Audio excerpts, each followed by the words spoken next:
قال معاذ الله أن نأخذ إلا من وجدنا متاعنا عنده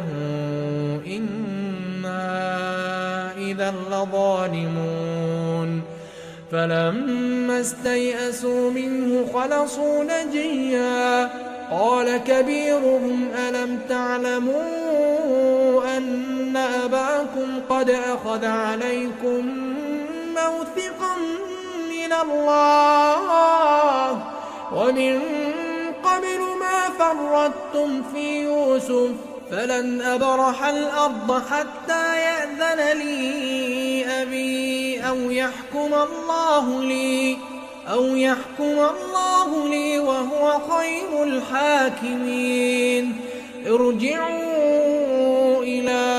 أبيكم فقولوا يا أبانا إن ابنك سرق وما شهدنا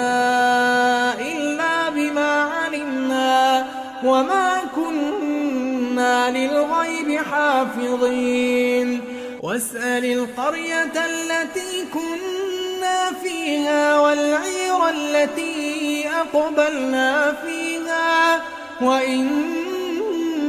لصادقون قال بل سولت لكم أنفسكم أمرا فصبر